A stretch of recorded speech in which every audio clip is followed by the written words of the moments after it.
तीर्थराज प्रयाग की पावन धरा पर उपस्थित समस्त श्रद्धालु धर्म प्रेमी सज्जनों, मातृशक्ति, हम सब के लिए ये परम सौभाग्य का विषय है कि एक ऐसी ऐतिहासिक, जिसे कहना चाहिए परम सौभाग्य के कारण परमात्मा ने हम सबको ये घड़ी, शुभ घड़ी हम सबको दी कि हमारी आँखें 144 वर्षों के बाद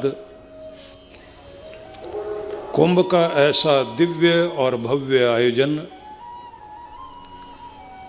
और प्रयागराज में डुबकी लगाकर अपने समस्त दोषों को, अपनी गलतियों के लिए क्षमा याचना करके बाहर और भीतर से शुद्ध होने का एक महान अवसर हम सबको प्राप्त हुआ। परमात्मा ने हम सब पर यह कृपा की और आप सब लोग अवसर निकालकर यहाँ पहुँच भी पाए, क्योंकि जिस प्रकार से व्यस्त जीवन सबका है, उस व्यस्तता में समय निकाल पाना आसान बात नहीं होती। दबाव, तनाव और सांसारिक प्रभाव, इन सब के कारण कोई भी व्यक्ति धर्म कर्म करने में उतना सफल नहीं हो पाता जितना होना चाहिए। समस्याएं, दुख, पीड़ा, ये हमसे समय निकलवा लेते हैं और कभी कभी दूसरों के प्रभाव में आकर भी हम लोग अपना समय व्यर्थ के कार्यों में लगाते हैं और विषय वासना, गलत तरफ का जो एडिक्शन है, वो भी हमारा समय जबरदस्ती हमसे निकलवा लेता है। लेकिन शुभ कार्यों के लिए समय निकाल पाना, यह हम लोगों का पितरों की कृपा हो, गुरुओं की कृपा हो, साथ साथ प्रभु की कृपा हो, तब जाकर के ये अवसर आता है कि कोई अपना समय निकालकर भगवत भजन के लिए उपस्थित होता है और ऐसे अवसरों पर आता है। तो सबसे पहले तो मैं इस बात के लिए आपको बहुत बहुत आशीर्वाद और शुभकामनाएं देता हूं कि आप लोग यहाँ पहुँचे। और आज की चर्चा प्रारंभ करते हैं। पहला शब्द है प्रयाग। प्रयाग को समझना हो तो प्र शब्द है उपसर्ग और आगे है याग, याग, यज्ञ। तो प्र का अर्थ हुआ प्रकृष्ट, प्रकृष्टः यागः इति प्रयागः। जो विशिष्ट याग है वही प्रयाग है। अब वो याग, वो यज्ञ कौन सा? जो सैकड़ों वर्षों तक ऋषियों ने किया। भारद्वाज ऋषि ने जिस भूमि में महान याग किया, अनेक ऋषि मुनियों ने जहाँ तप किया, वो तपोभूमि है प्रयाग। इस प्रयाग में सबसे बड़ी विशिष्टता कि यहाँ 3 धाराएं, गंगा, यमुना और गुप्त रूप में सरस्वती,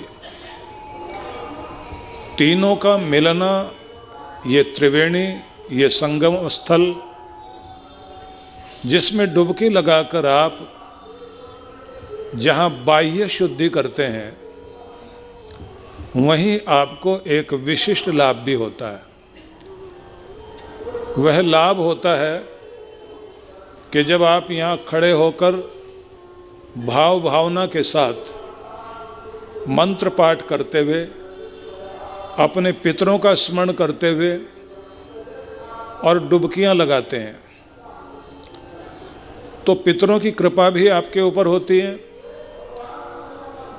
और ये भी एक बात है कि आपके अंदर की जो पवित्र भावनाएं हैं, वो पवित्र तरंगे भी ब्रह्मांड में जाकर देव शक्तियों की कृपाओं को आपके ऊपर बरसाती हैं, क्योंकि इस समय पूरे ब्रह्मांड का प्रभाव, शुभ प्रभाव इस पृथ्वी पर जिस तरह होता है, उसमें एक खास बात सोचने वाली है कि जल तत्व में एक खास विशेषता होती है स्मृति की, कि ध्वनि का प्रभाव यदि जल के ऊपर डाला जाए तो जल में जो क्रिस्टल बनते हैं उस समय जो उसके अंदर प्रभाव आता है वो स्मृति का प्रभाव आता है, यादें बन जाती हैं। एक वैज्ञानिक जापानी था जिसने इस पर बड़े प्रयोग किए। जापान में जन्मा जरूर, लेकिन अमेरिका में रहकर उसने काम किया और उसने बताया कि आपके शरीर में जो 72% जल की मात्रा है और इस पृथ्वी पर भी 72% जल है, तो आपके व्यक्तित्व में जल का बहुत बड़ा प्रभाव है। जल पर असर चंद्रमा भी डालता है और चंद्रमा का प्रभाव आपके मन पर भी होता है। तो आपके जो मनोभावनाएं हैं वो जल के कारण प्रभावित होती हैं। और इस समय जो ब्रह्मांडीय ऊर्जा पृथ्वी पर आती है, क्योंकि तिथि का बड़ा ध्यान रखा गया है कि उत्तरायण का शुभारंभ जब हो और उस शुभारंभ के साथ ही सूर्य मकर राशि में जैसे प्रवेश करता है, यह मकर संक्रांति, उस संक्रांति के साथ में ही यह कुंभ 12 वर्षों के बाद लगता है। और इस बार तो 12 को 12 के साथ गुणा कर दें तो यह 144 वर्षों के बाद ऐसा शुभ संयोग बना है। और इस शुभ संयोग में जब आप यहाँ कुछ थोड़ा सा भी पूजा करें, पाठ करें, ध्यान करें या फिर तप करें, उसका बड़ा प्रभाव है।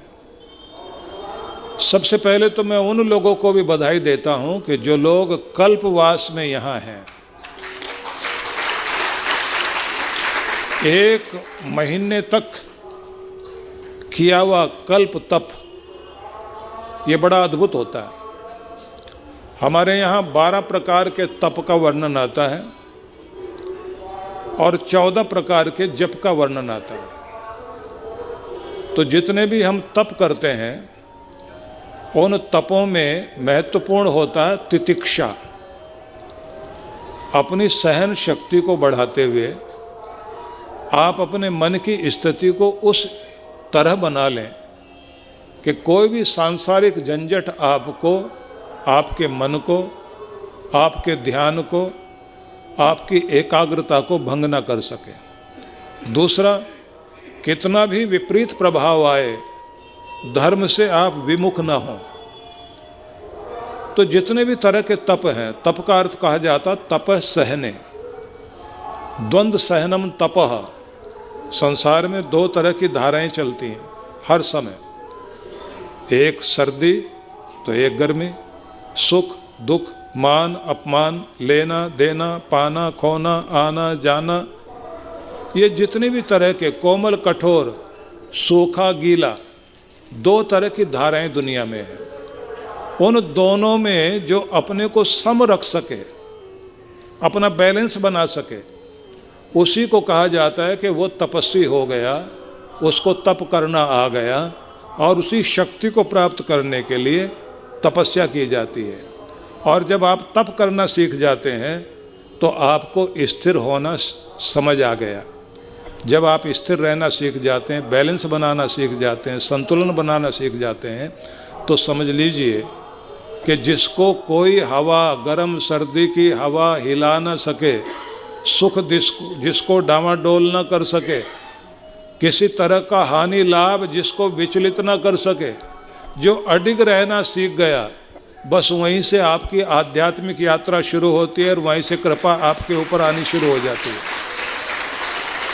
दुख आएगा तो आपको कंपित करता है, हिला देगा, आपको बेचैन कर देना।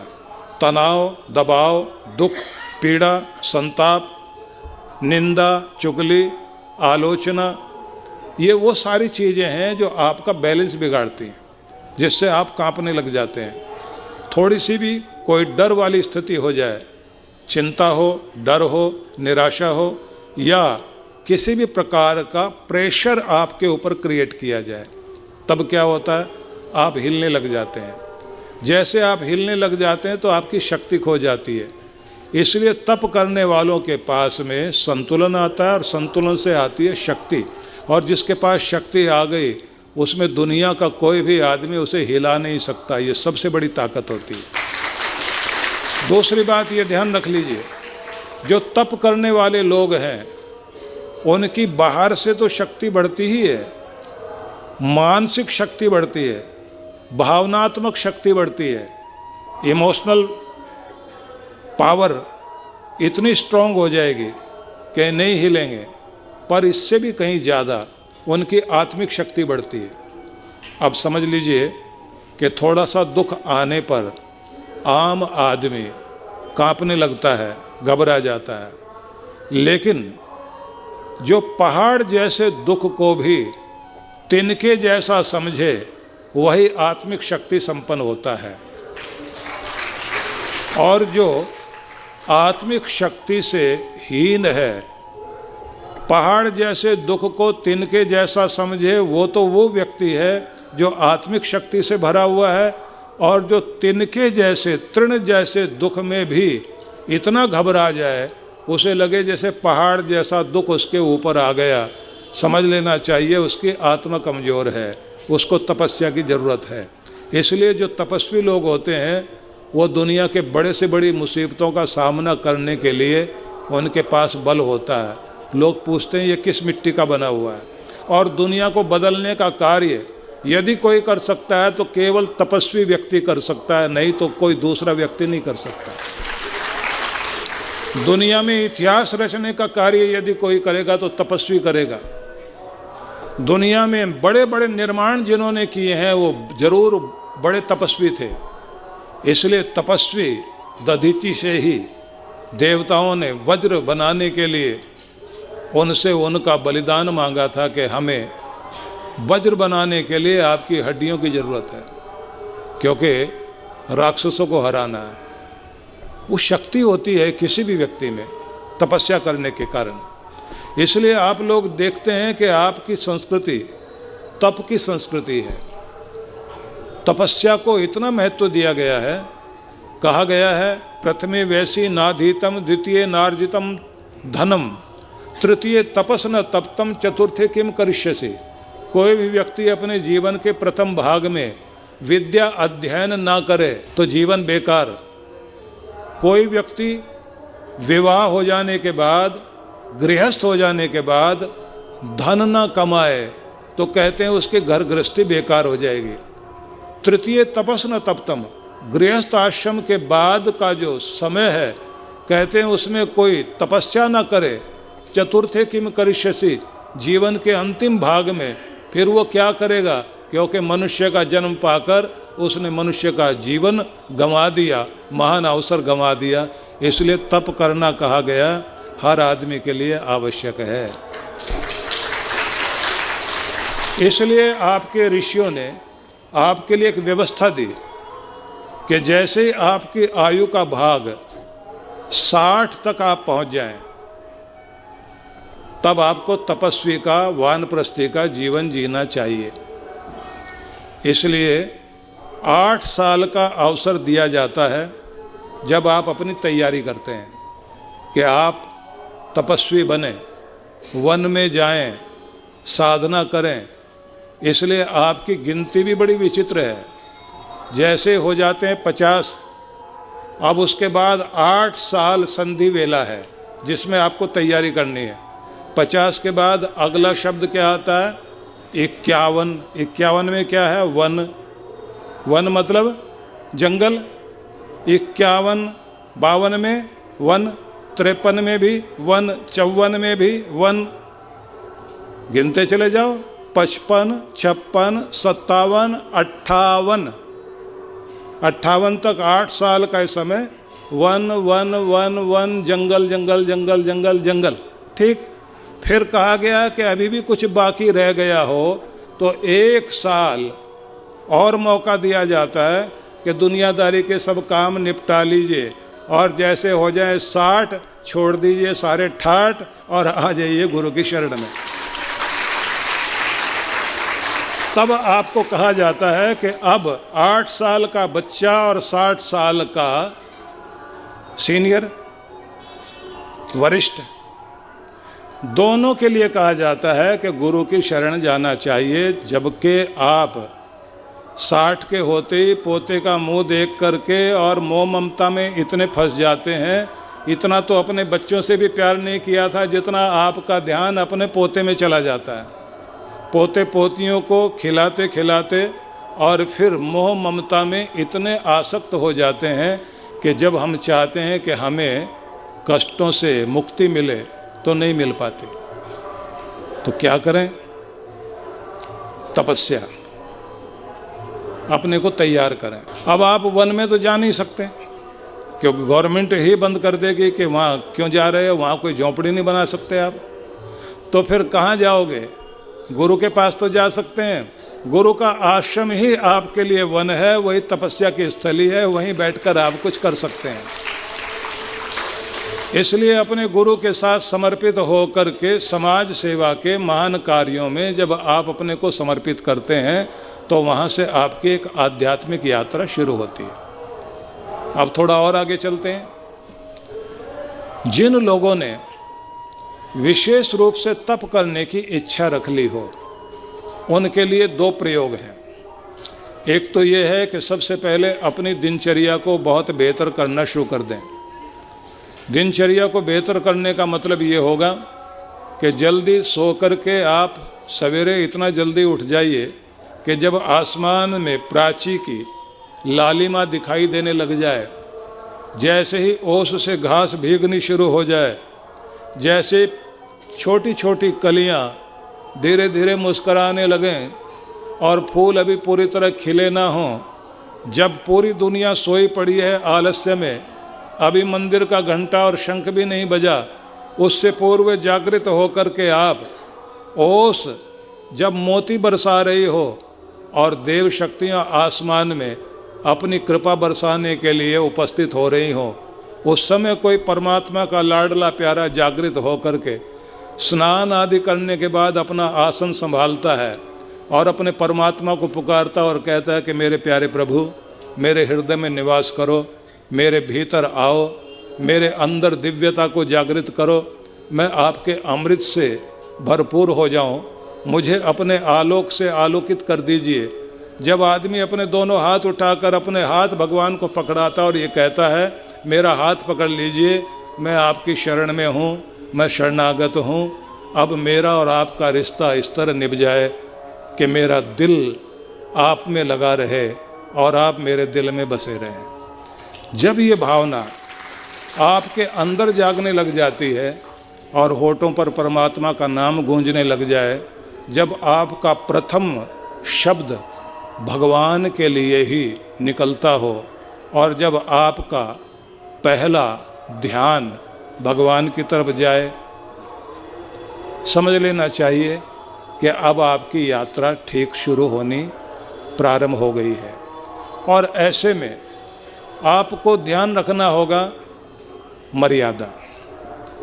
अब ये ध्यान देना, नाप तोल कर खाना पीना, नाप तोल कर बोलना, नाप तोल कर समय का प्रयोग करना, नाप तोल कर दुनिया में व्यवहार करना, जैसे आपने शुरू कर दिया, मर्यादा जीवन में आ गई, संतुलन आ गया, समय से जागना सोना आ गया। अब आपको एक चीज़ और करनी होगी, ध्यान से सुनते जाइए। और ये जो मैं बता रहा हूँ ये सब उन ध्यानियों की, योगियों की, प्रार्थना करने वाले लोगों की, भक्तों की और जिनकी भी श्रद्धा भगवान में है, उन सब के लिए ये आवश्यक निर्देश हैं। इनका पालन करना शुरू करेंगे, आपके जीवन की धारा बदलेगी जरूर। अब पहली बात, सवेरे जागृत होते ही जब आप स्नान आदि करने के बाद अपने आसन पर बैठने के लिए जा रहे हैं, तो सबसे पहले आज के दिन, आज के अवसर के लिए आज कृपा करने के लिए मेरे परमात्मा जो आपने मुझ पर अनुग्रह किया है, मैं सिर झुकाकर शत नमन करते हुए, प्रणाम करते हुए आपको बारंबार धन्यवाद करता हूँ। ये आपको कहना है, धन्यवाद करना है मुझे आज का अवसर देने के लिए, ये जीवन देने के लिए, परिवार देने के लिए, अब तक संभालने के लिए, मेरी रक्षा करने के लिए, मेरे मान की रक्षा करने के लिए, मुझे बीमारियों से बचाने के लिए, और अब तक चारों तरफ से संभाल कर मेरा हाथ पकड़ने के लिए तेरा लाख लाख शुक्र करता हूँ, धन्यवाद करता हूँ, सिर झुका के प्रणाम करता हूँ। धन्यवाद धन्यवाद धन्यवाद धन्यवाद मेरे प्रभु। तो ये शुरुआत करना पहले, और अपने आप को कहना कि जब मेरे परमात्मा की कृपा की किरणें सूर्य के रूप में चारों तरफ बरस रही हैं, जब इस समय कलियां खिल रही हैं, फूल हंस रहे हैं, जब पूरे संसार में सवेरे होते होते जागृति आ गई है, ये समय है ऊर्जावान होने का। ये आपने खुद को समझाना है, ये समय है स्वयं को ऊर्जावान करने का, ये समय है मुस्कुराने का है, ये समय है आनंद मनाने का, ये समय है भगवान का धन्यवाद करने का। तो खुद को आनंदित करो।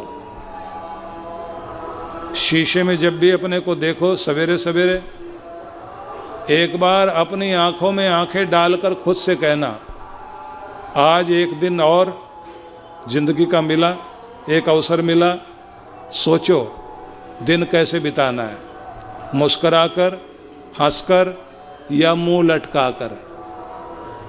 तभी कह देना, मैं मुंह क्यों लटकाऊं, मैं क्यों उदास हूं, मेरे ऊपर मेरे प्रभु की कृपा है, हंसते हुए ही दिन को व्यतीत करूंगा, आनंद के साथ अपने दिन की शुरुआत करने जा रहा हूं, मेरे ऊपर मेरे प्रभु की कृपा है। तो मुस्कुराते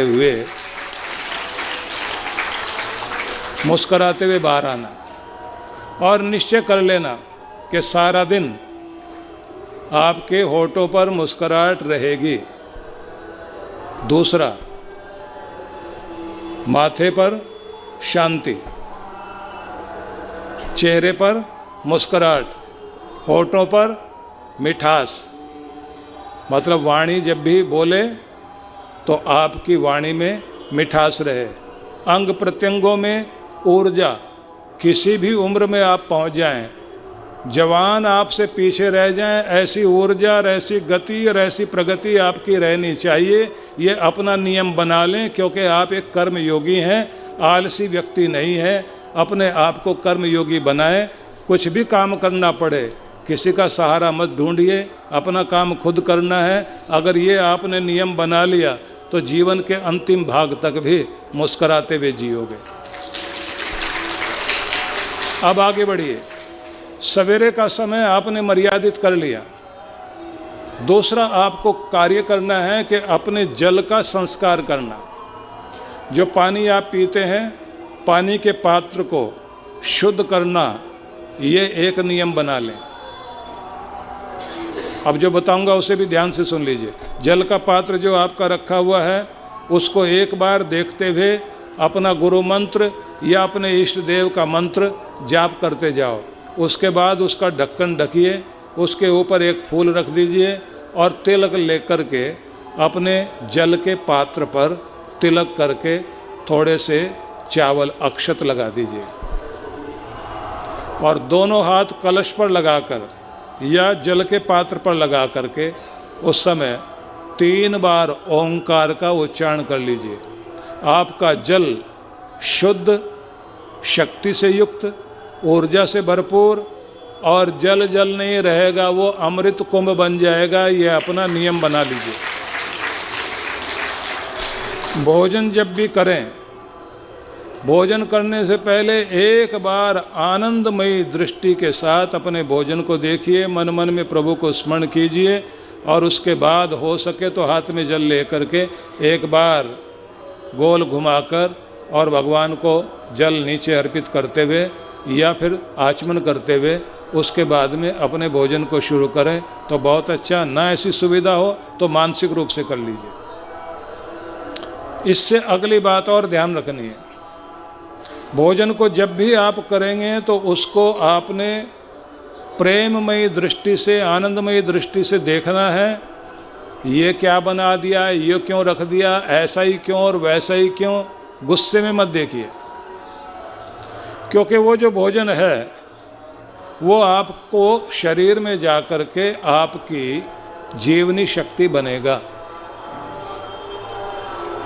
तो अपने भोजन को अमृत और उसको महान ऊर्जा से भरपूर कीजिए, दिव्य ऊर्जा से युक्त कीजिए।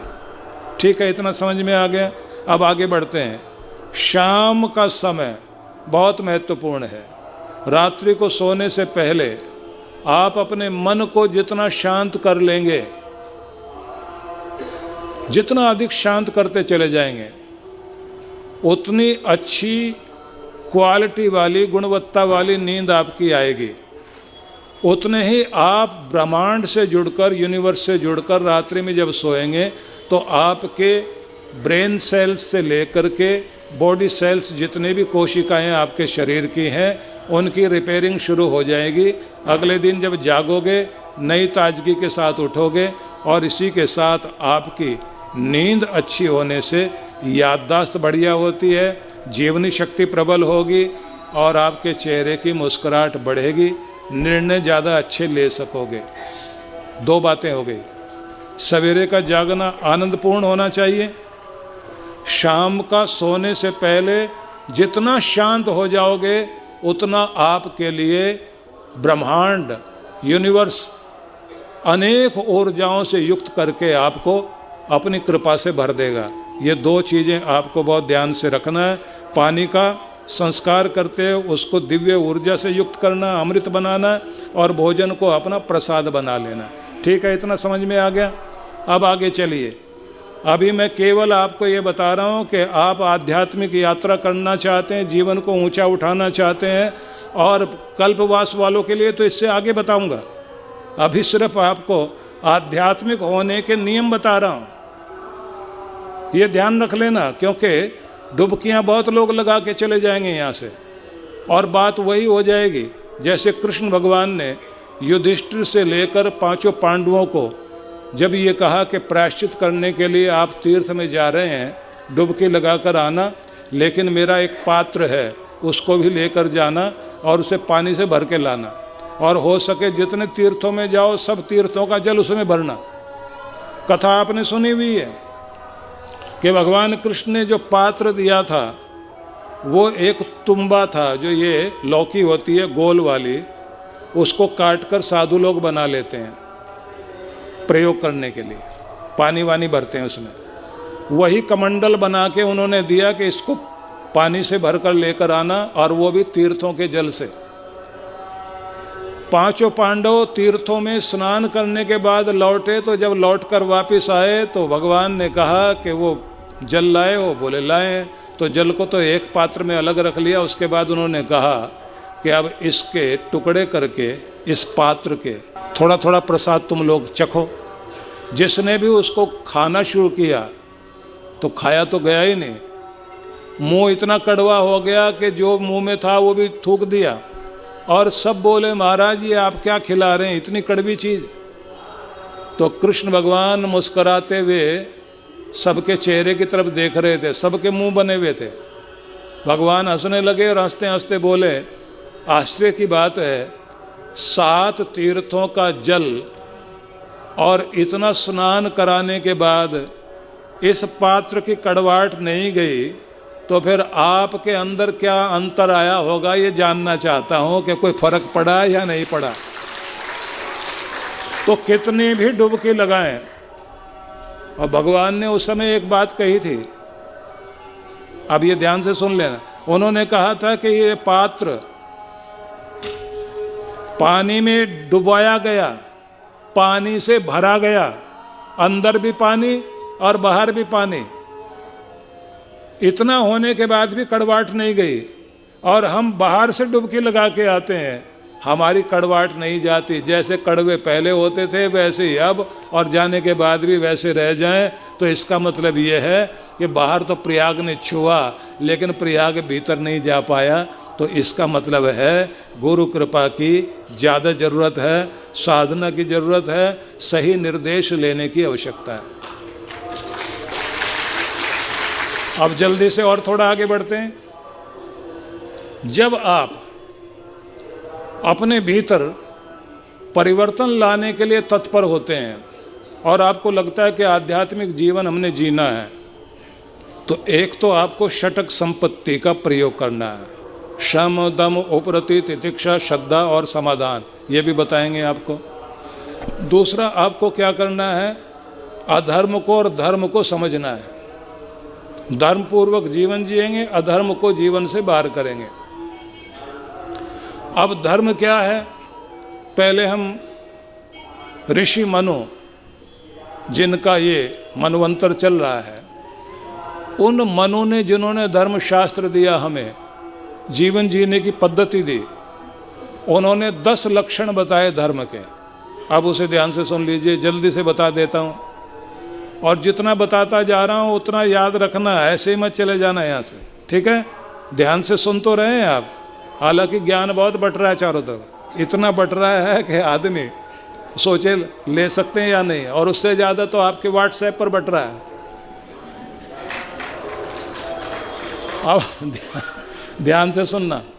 धृति क्षमा दमोस्तेयम शोचमिंद्रिय निग्रह धीर विद्या सत्यम अक्रोधो दशकम धर्म लक्षणम। जिसके जीवन में धैर्य है वो धार्मिक है।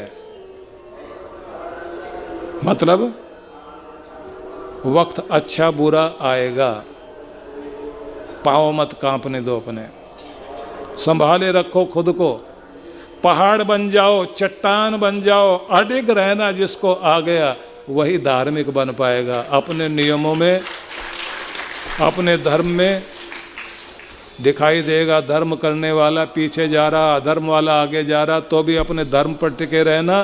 कर्तव्य करने वाले लोग बेचारे बने हुए हैं, और जो फर्ज भूल कर चल रहे हैं वो मजे ले रहे हैं, आप हिल जाओगे। तो जो हिले नहीं और अपना फर्ज निभाता चला जाए, का धार्मिक आदमी का पहला लक्षण ये है। दूसरा, इतना बड़ा जिगरा, इतना बड़ा दिल, क्षमा मांग भी सकता है और क्षमा कर भी सकता है। जो माफ करना भी जानता है और माफी मांगना भी जानता है, झुकना भी जानता है और झुकाना भी जानता है, वो है धार्मिक। धृति क्षमा दमोस्तेयम शौचम इंद्रिय निग्रह। जिसकी अंदर और बाहर पवित्रता है, वातावरण को पवित्र रखता है, बोलने में पवित्र है, वस्त्रों में पवित्र है, लेन देन में पवित्र है, और जहाँ रहता है उस जगह को पवित्र करता है, और जहाँ बैठता है पवित्र लोगों के साथ बैठता है, चर्चा भी पवित्र है, उसकी दृष्टि भी पवित्र है। ऐसा जो व्यक्ति होता है वो धार्मिक है, ये याद रख लेना। धृति क्षमा दमोस्तेम शौचम इंद्रिय निग्रह। जिसको अपनी इंद्रियों पर कंट्रोल करना आ गया, भटकाएंगी ये। जिसको अपने ऊपर राज करना आ गया। अमेरिका में भारत का महान सन्यासी स्वामी रामतीर्थ जब गया तो उन्होंने घोषणा कर दी कि रामतीर्थ नहीं है, रामतीर्थ बादशाह है, किंग है। वहाँ का राष्ट्रपति मिलने के लिए आया, उसने पूछा कि आप कौन से किंग हो? उन्होंने कहा एक वो लोग हैं जिनको इच्छाएं नचा रही हैं, और एक वो है जो इच्छाओं को नचा रहा है। कि दुनिया तो वो है जिसको इच्छाएं नचा रही हैं, और बादशाह राम वो है जो इच्छाओं को नचाता है, इच्छाओं के अनुसार नहीं चला करता, अपना मन अपने काबू में रखता है। इसलिए मैं किंग हूँ, इसलिए मैं बादशाह हूँ। क्योंकि मेरे देश में सिखाया जाता है मन तो सबको भटकाता है, जो मन को काबू में करके जहाँ चाहे वहाँ लगाए। कोई रुलाना चाहे तो हम रोए नहीं, कोई हमको भड़काना चाहे भड़के नहीं, कोई हमें क्रोध दिलाना चाहे तो हमें क्रोध ना आए, कोई हमें लालच दिला करके बहकाना चाहे हम बहके नहीं। तो जिसको अपने ऊपर कंट्रोल आ गया, उससे बड़ा राजा दुनिया में कोई नहीं हो सकता। तो उन्होंने कहा कि अपने मालिक बनना शुरू करो। हम लोगों की हालत तो क्या है, कोई भी भटकाएगा, कोई भी लेकर जाएगा, किसी ने भी कुछ कर दिया हालांकि मैं आपको बताना चाहता हूँ, स्वामी रामतीर्थ ने भी अपने को साधा था। वो एक एक कमजोरी अपनी छोड़ते चले गए। उनकी आखिर में एक कमजोरी रह गई थी, और कमजोरी थी कि भोजन करने जब बैठते थे तो भोजन में नींबू चाहिए होता था उनको। ऐसे एक और महात्मा थे, शंकरानंद नाम था उनका, वो उनको गुड़ चाहिए होता था। बड़े तपस्वी व्यक्ति थे वो। उनके साथ भी ये हुआ कि गुड़ उनके पास खत्म हो गया तो वो गुड़ मांगने के लिए अपने चेले को कहा कि तू जरा जाके गुड़ लेकर आ। गुड़ मांगने गया, चेला बोला महाराज मिला ही नहीं। बोले तेरे से नहीं होगा काम, मैं जाता हूँ। वो गुड़ मांगने के लिए गए, कई गांवों तक भटके, और जब वापस आए तो बैठ करके दांतों से जीभ दबा रहे थे। बोले थोड़े से स्वाद के चक्कर में 3 किलोमीटर भटका। दुनिया, थोड़े से स्वाद के चक्कर में दुनिया में भटकते फिरते हैं। तुम में और उनमें क्या अंतर?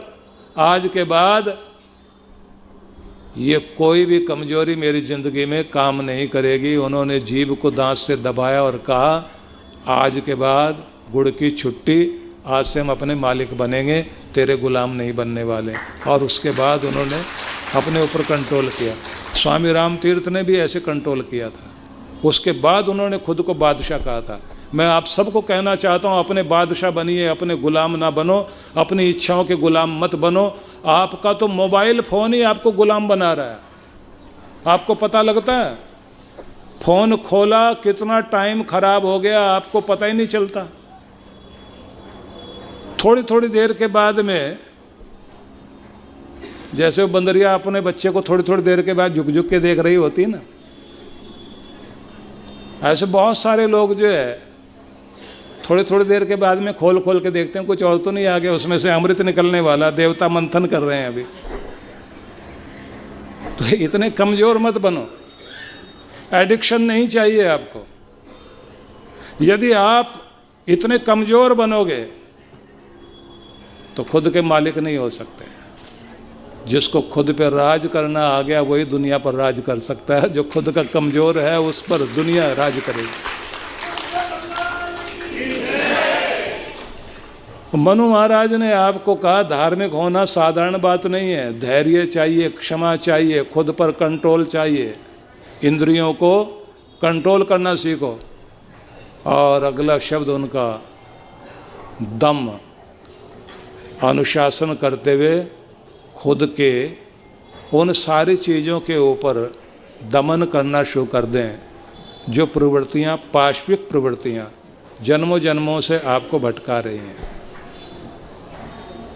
बड़ा सुंदर किसी ने कहा, तमन्नाओं में उलझाया गया हूँ, इच्छाओं में, तमन्नाओं में उलझाया गया हूँ, जैसे खिलौने दे के बहलाया गया हूँ। जैसे खिलौने दे के बहलाया गया हूँ, ऐसे तमन्नाओं में उलझाया गया हूँ।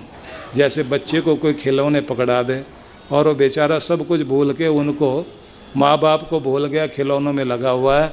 ऐसे ही लोग जो है इच्छाओं के खिलौनों से खेल रहे हैं और माँ बाप मतलब परमात्मा को भूल के बैठ गए हैं। जिस दिन उसको इच्छाओं के खिलौने से न खेलकर अपनी इच्छा भी परमात्मा की इच्छा में जोड़ देगा, उस दिन उसकी धार्मिक यात्रा शुरू हो जाएगी। ये जरूर याद रख लेना। तो शीघ्रता से आगे बढ़ते हैं। अब मैं व्याख्या नहीं करूँगा, सिर्फ आपको याद करा देता हूँ।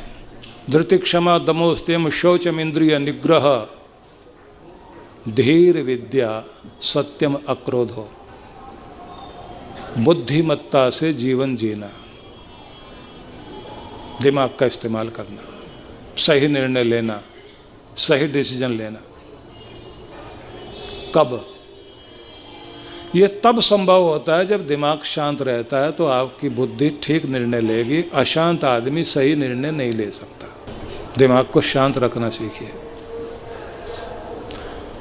भरोसा करो, वो है जिसने अब तक निभाया आगे भी निभाएगा, जिसने आज तक दिया आगे भी देगा। उसके ऊपर भरोसा रखो। दुनिया का भरोसा करने से कुछ होने वाला नहीं, या तो अपने ऊपर, या अपने गुरु पर, या अपने भगवान पर।